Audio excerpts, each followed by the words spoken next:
Et ce matin, Jean-Philippe Tanguy est avec nous. Bonjour. Bonjour Jacques Bourdin. Jean-Philippe Tanguy, député de la Somme, président du groupe RN à l'Assemblée nationale. Jean-Philippe Tanguy, je vais commencer avec la réforme des retraites qui entre en vigueur aujourd'hui. Hausse progressive de l'âge légal de départ. Finalement, vous n'en parlez plus. C'est acté pour vous, cette réforme? Si, nous en parlons, mais écoutez, il y a eu évidemment, nous sommes respectueux, contrairement à d'autres, des institutions. Nous nous sommes battus, nous avons proposé un référendum au Parlement, nous avons tenté d'arriver au bout du vote de la loi, parce que je rappelle que si nous étions arrivés au bout du vote de la loi, nous aurions sans doute pu le bloquer, et c'est la NUPES qui a empêché le vote de cette loi, le blocage de cette loi, et donc maintenant, la loi, malheureusement, s'applique, et nous l'avons toujours dit aux Français, Marine Le Pen l'a toujours dit aux Français, aussi bien avant que pendant la discussion parlementaire. Le seul vrai moyen de changer cette loi, c'est d'arriver au pouvoir en 2027, et là nous mettrons en place notre réforme. Nous l'abrogerons et nous mettrons en forme une réforme qui permettra de partir selon l'âge de départ à la retraite, de l'âge d'entrée dans la vie professionnelle. Parce que ce qui a beaucoup choqué les Français, c'est pas de faire des efforts. Tout le monde sait que parfois il faut faire des efforts financiers, mais il faut que ce soit fait avec justice. Et ce qui a beaucoup choqué les Français, c'est les mensonges du gouvernement qui empêchent une réforme juste, c'est-à-dire que chacun est selon la carrière qu'il a eue réellement, et ceux qui sont partis, ceux qui ont commencé à travailler tôt, qui ont généralement les métiers les plus difficiles, doivent pouvoir partir plus tôt. Parce que le vrai enjeu, vous allez voir avec la réforme des retraites, au-delà de la justice sociale, c'est que, à la lumière de ce qui s'est passé avec la réforme de 2008, en fait, les coûts sociaux, les coûts humains de cette réforme, le fait de faire travailler plus longtemps des gens qui ont un métier difficile, ça va avoir des coûts sur la sécurité sociale, sur le mal-être des personnes, et vous verrez malheureusement que cette réforme en fait va coûter de l'argent au système social, en plus de détruire la vie de centaines de milliers de personnes. Bien, je ne vais pas refaire le débat sur la réforme des retraites, vous en convenez Jean-Philippe Tanguy, le coût de la vie. Parlons du coût de la vie. Parce que c'est la préoccupation d'aujourd'hui. C'est plus la réforme des retraites aujourd'hui. C'est le coût de la vie, les difficultés rencontrées par beaucoup de Français. Alors, mesure annoncée hier par le gouvernement, par Bruno Le Maire, à propos de la hausse des prix. 3 mesures, et la principale, le prix de 5000 références, un quart à peu près d'une grande surface. Tout dépend de la taille, évidemment, de la grande surface et du nombre de références. Ces prix ne devront plus bouger ou bouger à la baisse. C'est un blocage des prix qui n'est pas dit. Vous approuvez ? Mais si ça fonctionne, c'est-à-dire si, quand on se retrouve dans 6 ou 9 mois, il y a une baisse des prix ou même un blocage des prix. Mais écoutez, tant mieux, moi je prends. Mois. Mais non, mais si les négociations, et en fait, ils annoncent la grande distribution et Bruno Le Maire annonce encore ces mesures effectives à la Saint-Glinglin. Voilà. Pas si ça marche, moi je le prendrai. Mais si c'est à la 1er janvier. Mais au 1er janvier, vous vous rendez compte, ça fait encore un trimestre entier d'hyperinflation. La crise de l'hyperinflation, Monsieur Bourdin, vous le savez, elle n'a pas commencé au début de l'été. Elle a commencé il y a 2 ans. 2 années où tous les 3 mois, on a Monsieur Le Maire et après Madame Grégoire, parfois Madame Borne, qui vient nous expliquer que le pic est derrière nous, que cette fois tout va aller mieux. Même si l'inflation française est sous la moyenne européenne. Mais elle est sous la moyenne européenne parce qu'on a dépensé de l'argent à tire-larigot. 40 milliards. Voilà. Et qu'en fait, les Français vont payer par leurs impôts. C'est pas de l'argent magique. Donc de toute façon, l'inflation avec ce gouvernement, soit on la paie directement, soit on la paiera par nos impôts. Pour une raison simple, c'est qu'ils n'ont jamais voulu s'attaquer aux raisons structurelles de la surinflation, le coût de l'énergie, j'ai vu que vous en aviez parlé avec la réforme du marché de l'électricité, mais aussi les abus. Moi, je suis à la commission des finances, j'ai demandé plusieurs fois une commission d'enquête, par exemple, sur les abus sur le secteur pétrolier. Eh bien, moi, j'affirme que cet été, il y a eu des comportements irréguliers de Total, et des stations-service, visiblement qui suivaient le parcours des automobilistes, où le prix du carburant était plus cher. Si vous étiez sur la route des vacances, eh bien, il y avait des endroits, d'ailleurs, Monsieur Roussel l'a dit aussi. Même ou les autoroutes très fréquentées, sur ces routes-là ou ces autoroutes-là, les prix sont augmentés? Absolument, les prix ont augmenté. Puis quand vous êtes dans des zones un peu plus tranquilles, les prix étaient élevés. Vous l'affirmez? Vous avez des preuves de ça? On a des preuves, c'est que j'étais remonté de terrain. Donc moi, je demande une fois de plus, parce que c'est pas opportuniste, ça fait à peu près 4 fois que je demande à la commission des finances, qu'on fasse une enquête sur les abus. Les abus, alors là, c'est ce que ce serait les commissaires des finances qui le fait, mais si la direction effectivement de la concurrence et de la fraude veut s'en emparer, qu'elle le fasse, je pense qu'il y a eu des abus de position dominante, puisque vous savez malheureusement qu'en France, notamment sur les autoroutes, le secteur pétrolier est très concentré sur très peu d'acteurs. J'y reviens, blocage des prix de 5000 références, vous approuvez? Mais une fois de plus, moi, on ne peut pas ne pas approuver le fait de vouloir limiter l'inflation. Je n'ai pas confiance, mais je n'ai pas confiance, Monsieur Bourdin, dans les annonces de Monsieur le Maire, parce que je pense que c'est un gouvernement qui est passif face aux multinationales, face aux industriels. Je vous rappelle qu'il y a quelques mois seulement, c'est la majorité macroniste qui a voulu faire voter, enfin qui a fait voter d'ailleurs, la loi de Creushaille. La loi de Creushaille, c'était une loi qui renforçait le pouvoir des grands industriels dans la négociation sur les prix. Et aujourd'hui, ils nous disent on n'est pas content de la position des industriels. Donc c'est eux qui ont voulu leur donner leur plus de pouvoir en pleine crise d'hyperinflation. Alors, donc en pleine crise d'hyperinflation, ils ont donné plus de pouvoir aux entre industriels et distributeurs ouverte plus vite que prévu ces prochains jours. Les distributeurs devront répercuter obligatoirement et immédiatement les baisses de prix consenties par les industriels. C'est ce qu'a dit le ministre Bruno Le Maire. Nous verrons. Nous verrons. Mais écoutez, on prend d'un coup Bourdin. Moi, je vous dis que ça ne marchera pas. Vous proposez quoi pour lutter contre l'inflation alimentaire? Mais concrètement, déjà, on propose la suppression de la TVA avec évidemment... Sur quels produits? Sur tous les produits de première nécessité. On aurait fourni une liste. Il y en a une qui existe par exemple à La Réunion. C'est à peu près toute l'alimentation. TVA sur la viande. TVA sur la viande. Là, il n'y a plus de TVA sur la viande. Elle est à combien, la TVA sur la viande? Elle est à 5,5. Bon, à 5,5. Vous supprimez la TVA. Il n'y aura plus de TVA sur la viande. Sur 10 €, ça fait combien? Sur 10 €, ça fait 55 centimes. Ça fait 55 c'est centimes. déjà ça de prix. Voilà, c'est déjà une première étape. Vous me demandez une mesure concrète. Ça, c'est une première étape. Ça coûte 10 milliards à l'euro. Oui, 10 milliards d'euros à l'État. On a calculé, on avait financé à l'époque, on proposait une taxe sur les surrachats d'actions qui a été proposée ensuite par le MoDem. Pour financer ça, c'était 8 milliards d'euros à l'époque. Maintenant, c'est un peu plus. Donc déjà, c'est un premier acte concret. Et ensuite, nous aurions appliqué, et c'est pour ça que c'est important, Marine Le Pen voulait créer un ministère de plein droit de lutte contre les fraudes, toutes les fraudes, fraude sociale, fraude fiscale, mais aussi les fraudes, des pratiques concurrentielles, les abus de position dominante, les ententes, tout ça n'est pas géré dans notre pays et les acteurs de la grande distribution, parce que là ils se renvoient toujours la balle, et les grands industriels sont trop puissants. Ils sont responsables. Mais bien sûr qu'ils sont responsables. Les distributeurs sont les premiers responsables de la hausse des prix. Il y a aujourd'hui une concurrence, un jeu de dupes malsain entre la grande distribution et les industriels qui occupent le terrain médiatique en faisant croire que c'est l'un et c'est l'autre. Ils ont tous les deux une responsabilité historique dans cette situation.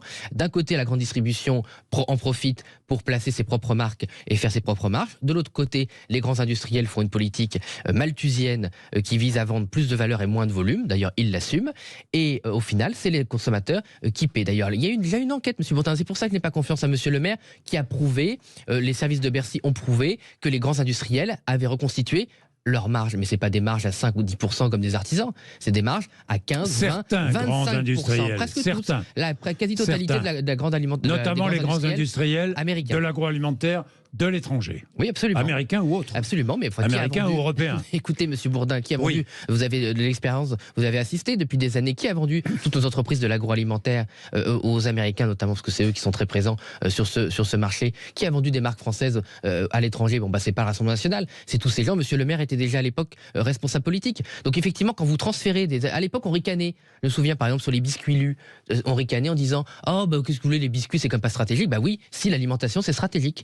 Donc pendant des années, on a vendu des marques stratégiques qui jouent un rôle auprès de nos agriculteurs, qui jouent un rôle le capitalisme. Non, c'est pas le capitalisme, ça c'est l'ensauvagement. C'est la loi du marché. Non, même aux États-Unis, le pays maître du capitalisme, le président des États-Unis peut bloquer toute vente. Et d'ailleurs, Monsieur le maire, il a un décret où il peut bloquer n'importe quelle vente d'entreprise stratégique. Ils ne l'ont, à l'époque c'était le décret Villepin, ils ne l'ont jamais utilisé. Bien, le coût de la vie, encore, l'énergie. Oui. Le coût de l'énergie. Oui. Quelle est la position du Rassemblement national aujourd'hui sur le prix de l'électricité, le prix de l'énergie? Mais c'est très simple. Nous, on veut reprendre le contrôle. La France produit une électricité. C'est-à-dire reprendre le contrôle. Aujourd'hui, nous sommes dépendants de règles européennes qui défavorisent depuis très longtemps. Nous, on a toujours été opposés. Sortir du marché? Sortir du marché. Il y a une confusion qu'entretient la Macronie, puisque ils nous font croire qu'on ne va plus échanger d'électricité. On parle Est-ce que vous voulez sortir du marché européen de l'énergie ou pas? C'est un sujet technique. Il faut être précis. Il y a deux choses. Il y a le marché de l'énergie européen, c'est-à-dire que vous avez des câbles électriques entre les pays européens. Ça, c'est le marché européen, il existe. Ensuite, il y a les règles de fabrication du prix qui règlent le marché européen. Donc nous, c'est les règles qu'on veut s'attaquer. On ne va pas fermer les tuyaux. Je ne comprends pas votre position. C'est très simple. Franchement, je ne la comprends pas. C'est très simple. Est-ce que le gouvernement a demandé une réforme? Est-ce que le gouvernement a demandé une réforme du marché européen? Parce que c'est nous qui en avons parlé en premier. Marine Le Pen en a parlé il y a 2 ans. Est-ce que le gouvernement, oui ou non, a demandé une réforme du marché européen? Ils ont demandé une très vague réforme qui n'est pas en fait leur reprise de contrôle. C'est des compensations. Mais pourquoi soutenez-vous cette demande?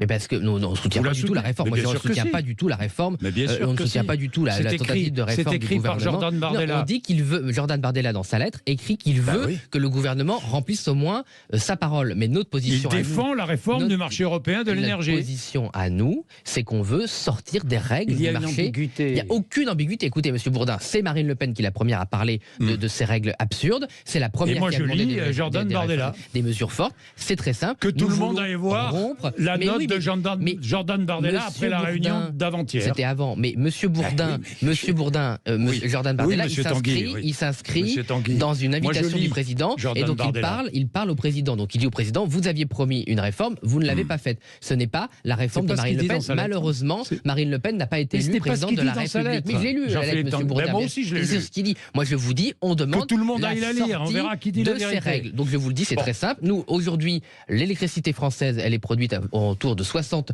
€ le mégawattheure. Nous ne voulons plus qu'elle soit sur le marché européen. Nous voulons qu'elle soit vendue la réforme du marché. Priorité.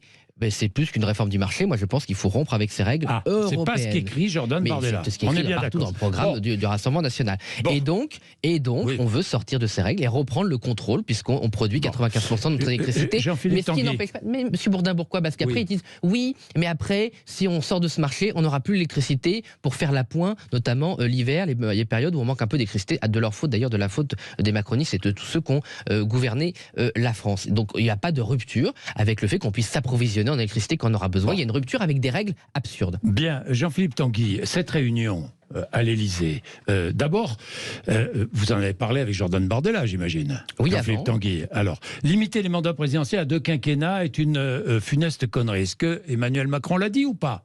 Bah, visiblement, c'est rapporté par la France Insoumise. Oui, alors les Insoumis disent qu'il était au premier degré. Visiblement, les autres participants disent que c'était plutôt sur le ton de l'humour. Je n'en sais rien. C'est vrai qu'il y a un contexte où il y a d'autres intervenants macronistes qui plusieurs fois ont laissé le doute planer. De toute façon, c'est une réforme très compliquée. Je doute que M. Macron ait une majorité pour faire cela. Et je pense pas que les Français soient consultés par référendum là-dessus. En tout cas, ce serait très très loin de leur priorité. Bon, ce n'est pas très grave. Référendum à plusieurs questions, vous êtes d'accord? Bah, ça dépend des questions. Moi, de toute façon, je suis pour, par principe, tout référendum, tout processus de référendum, toute consultation avec des conséquences des Français. Parce que le problème de ce référendum, c'est que si on les consulte pour leur demander leur avis et qu'il ne se passe rien, ça n'a aucun intérêt. Il faut des référendums qui obligent le pouvoir. La dernière fois qu'on a été consulté par référendum, vous le savez, le pouvoir n'a pas respecté la parole des Français, c'était le traité constitutionnel. Donc, et puis, il faut des référendums sur des sujets importants. C'est très grave que depuis 2005. Oui, non, mais bien et sûr. vous le savez parce que vous êtes attentif à vos auditeurs. Vous avez raison. Vous savez que c'est un traumatisme français. Je sais. Et vous le savez, c'est pour ça que je vous le dis. Et donc, il faut non seulement consulter sur des sujets sérieux, mais aussi, évidemment, tenir compte du résultat. Référendum avec plusieurs questions, vous n'êtes pas contre? Non, bien au contraire. Nous, on l'a proposé Moi, je pense que le modèle suisse est un modèle à suivre, que la démocratie, plus elle est directe, plus elle fonctionne, et qu'il y a de nombreux enjeux sur lesquels il faut consulter les Français. Alors, tout le monde a accepté de se revoir sur le même format, le RN ira. Oui, mais nous, on est, si vous voulez, nous sommes dans le respect des institutions, dans le respect de la personne de M. Macron, qui une fois de plus a été réélu, c'est le choix des Français, donc on fait avec. Il est légitime. Bien sûr qu'il est légitime. Et ça, ceux qui disent que M. Macron n'est pas légitime, ce sont des gens qui ont appelé à voter pour lui, c'est-à-dire la NUPES, et qui, comme ils sont coupables d'avoir fait réélire M. Macron, essaient de se faire pardonner auprès des Français avec de la surenchère qui n'a aucun sens. Donc malheureusement, il a été réélu. Nous, on est la première force d'opposition, on est dans une position frontale, mais si on peut obtenir un peu de mieux pour les Français, on le vote et on le prend. S'il y a un peu plus d'argent, je l'ai vu, pour les infirmières, tant mieux. S'il y a un peu plus d'argent pour les enseignants, tant mieux. Ça ne suffit pas, c'est pas ce qu'on ferait nous au pouvoir, mais on n'est pas dans la politique du pire. Et je pense que vous dites oui. 25%, évidemment que vous dites oui, j'imagine. 25% de plus pour les soignants la nuit. Vous dites oui, évidemment. Oui. Évidemment. On dit oui. Rentrée des profs, 125 € net par mois de plus pour les enseignants. Vous dites oui, évidemment. Oui. Même si on rappelle que parallèlement, l'inflation sur 2 ans, c'est plus de 10%. Donc il faut aussi quand même le rappeler que toutes ces mesures sont bienvenues. Mais enfin, il faut tenir en compte, compte du fait que quand même le coût de la vie a beaucoup augmenté. C'est des augmentations qui avaient été annoncées avant l'hyperinflation, n'ont pas la même valeur. Après, mais on prend. Vous savez, moi je viens d'une région, les Hauts-de-France, et je suis élu d'un département, la Somme, où les conditions de vie, vous le savez, sont difficiles pour les gens qui travaillent dur ou ceux qui n'ont pas la chance de pouvoir travailler. Et moi, quand je rentre sur le terrain, je peux pas pas regarder les gens et leur dire j'ai dit non à 125 €, j'ai dit non à 150 € ou 25% pour les infirmières. On prend tout ce qu'on peut prendre et après on proposera mieux. Bien. Mais il faut toujours quand même se satisfaire des petits efforts et pas faire la politique du pire parce que c'est irresponsable pour les gens sur le terrain. Bien, l'abaya, le camis, les élèves portant abaya et camis n'entreront pas en classe lundi, logique. Bah oui, vous avez lu la circulaire? Oui, je l'ai lu. Juste avant de venir, j'ai vu un article du Monde qui en faisait état. Alors, c'est une bonne nouvelle, c'est une nouvelle courageuse, notamment parce que les professeurs et les administrations sont enfin soutenus par leur ministre. Parce que moi, ce qui me choquait beaucoup avec M. Ndiaye, c'était le fait qu'en fait, il abandonnait la décision sur le terrain en mettant toute la pression, en laissant toute la pression aux chefs d'établissement, aux professeurs qui sont confrontés à cette réalité, et au lieu d'être défendus par leur ministre, et que sur le terrain, on puisse dire, c'est pas nous les décideurs, c'est le ministre. Ce qui m'inquiète plus, c'est les conditions justement dans cette note de service de l'exercice de cette interdiction, où on laisse quand même beaucoup, je trouve, de place à un dialogue avec les personnes. Il faut un dialogue. Oui et non, c'est-à-dire qu'il faut expliquer la décision. Voilà ce que dit la circulaire. Voilà ce que dit la circulaire. Une élève qui arrive avec une abaya, elle n'entre pas en classe.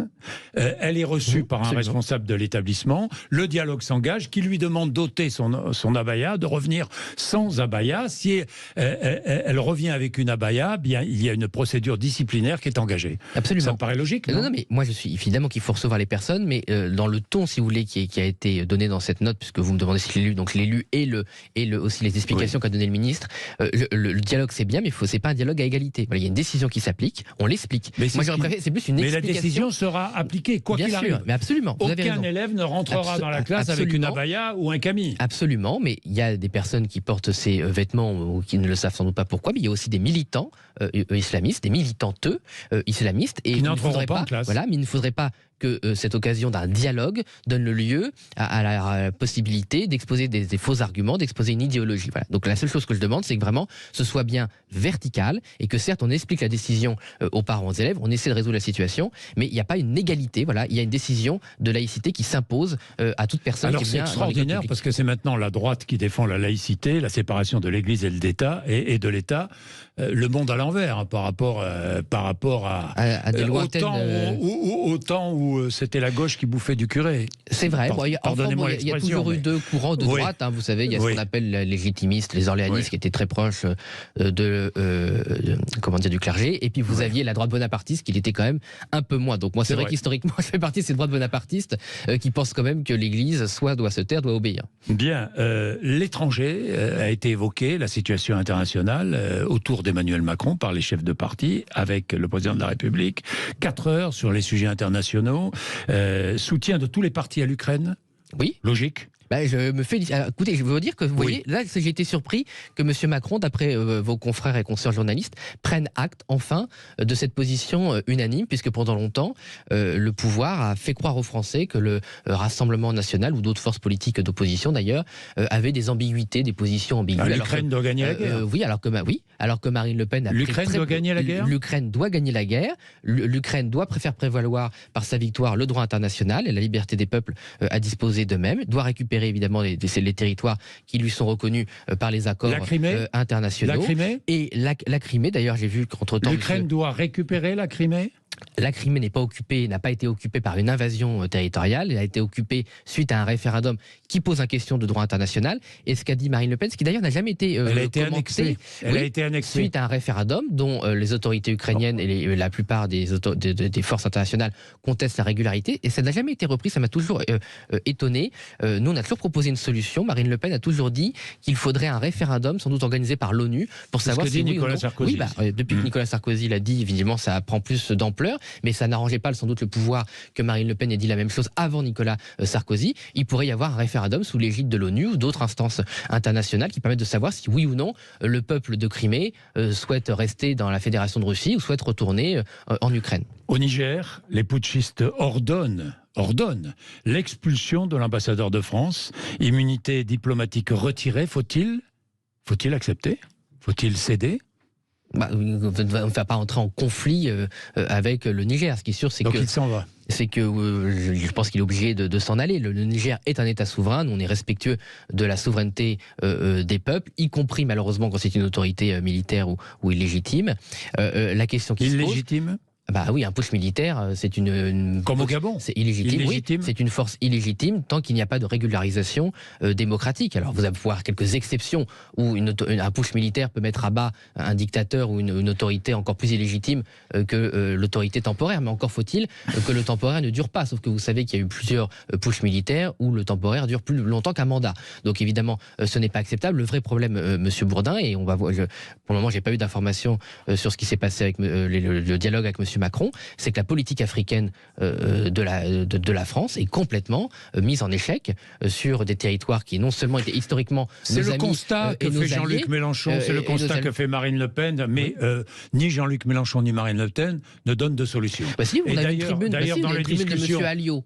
Il y a une tribune la semaine dernière de M. Alliot sur la politique africaine, où il rappelle les grands piliers de ce que serait la politique de Marine Le Pen et du Rassemblement national, ce qui est déjà le respect de nos partenaires, sans paternalisme, sans néocolonialisme, qui n'est pas le cas de M. Macron. Oui, mais le respect de tout responsable africain. Ce n'est pas le destin des démocraties africaines, des nations africaines, n'est pas dans l'opinion ou la main des dirigeants français ou des dirigeants européens. Il est dans le peuple africain. Il est entre les mains du peuple africain. Oui, donc Ali Bongo, oui.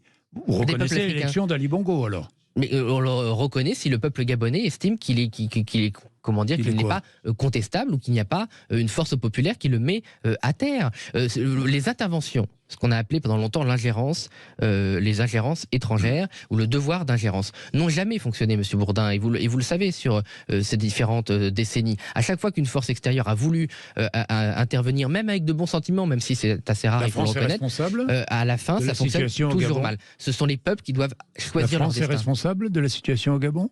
Non, la France n'est pas responsable de la situation au Gabon. Donc la France la décolonisation a plus d'un demi-siècle. Par contre, M. Macron est responsable de ne pas avoir créé des liens de confiance, de ne pas avoir créé des relations économiques saines qui font que nos partenaires africains voient la France comme un allié, comme une chance, et pas comme un problème ou comme un prétexte, parce qu'il faut aussi le dire, ou comme un prétexte pour prendre le pouvoir ou le confisquer à d'autres.